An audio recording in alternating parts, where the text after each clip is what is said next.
परमेश्वर पृथ्वी का न्याय करेगा। सुनो, यहोवा पृथ्वी को निर्जन सुनसान करने पर है। वह उसको उलटकर उसके रहने वालों को तितर बितर करेगा, क्योंकि पाप हो रहा है। और जैसी यजमान की वैसी याजक की, जैसी दास की वैसे स्वामी की, जैसे दासी की वैसी स्वामिनी की, जैसी लेने वाले की वैसे बेचने वाले की, जैसे उधार देने वाले की वैसे उधार लेने वाले की, जैसे ब्याज लेने वाले की वैसी ब्याज देने वाले की, सबों की एक ही दशा होगी। पृथ्वी शून्य और उजाड़ हो जाएगी, क्योंकि यहोवा ही ने यह कहा है। पृथ्वी विलाप करेगी और मुरझाएगी, जगत कुम्हलाएगा और मुरझा जाएगा। पृथ्वी के महान लोग भी कुम्हला जाएंगे। पृथ्वी अपने रहने वालों के कारण अशुद्ध हो गई है, क्योंकि उन्होंने व्यवस्था का उल्लंघन किया है और विधि को पलट डाला है और सनातन वाचा को तोड़ दिया है। इस कारण पृथ्वी को साफ गरसेगा और उसमें रहने वाले दोषी ठहरेंगे, और इसी कारण पृथ्वी के निवासी भस्म होंगे और थोड़े ही मनुष्य रह जाएंगे। नया दाखमूद जाता रहेगा, दाखलता मुरझा जाएगी, और जितने मन में आनंद करते हैं सब लंबी लंबी सांसें लेंगे। डब का सुखदाई शब्द बंद हो जाएगा, प्रसन्न होने वालों का कोलाहल जाता रहेगा। वीणा का सुखदाई शब्द शांत हो जाएगा।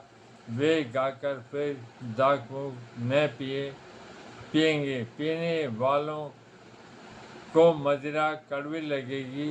गड़बड़ी मचाने वाली नगरी नष्ट होगी। उसका हर एक घर ऐसा बंद किया जाएगा कि कोई घुस न सकेगा। सड़कों में लोग दाखमूद के लिए चिल्लाएंगे। आनंद मिट जाएगा, देश का सारा हर्ष जाता रहेगा।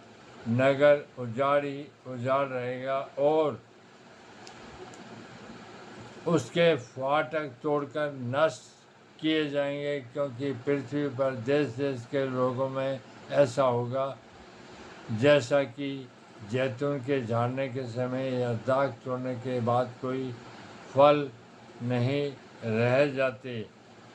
वे लोग गला खोल खोल कर जय जयकार करेंगे और यहोवा के महत्व को देखकर समुद्र से ललकारेंगे। इस कारण पूर्व में यहोवा की महिमा करो और समुद्र के द्वीपों में इज़राइल के परमेश्वर का नाम का गुणा अनुवाद करो। पृथ्वी की छोर से हमें ऐसे गीत की ध्वनि सुन पड़ती है कि धर्मी की महिमा और बड़ाई हो, परंतु मैंने कहा हाय हाय, मैं नष्ट हो गया, नष्ट, क्योंकि विश्वासघात करते वे बड़ा ही विश्वासघात करते हैं।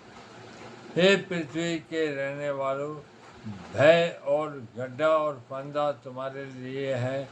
जो कोई भय के शब्द से भागे वह गड्ढे में गिरेगा, और जो कोई गड्ढे में से निकले वह फंदे में फंसेगा। क्योंकि आकाश के झोंके खुल जाएंगे और पृथ्वी की नींव उठेगी। पृथ्वी फटकर टुकड़े टुकड़े हो जाएगी। पृथ्वी अत्यंत कंपायमान होगी। वह मतवाले के समान बहुत डगमगाएगी और मचान के समान डोलेगी। वह अपने पाप के बोझ से दबकर गिरेगी और फिर न उठेगी। उस समय ऐसा होगा कि यहोवा आकाश की सेना को आकाश में और पृथ्वी के राजाओं को पृथ्वी पर ही दंड देगा।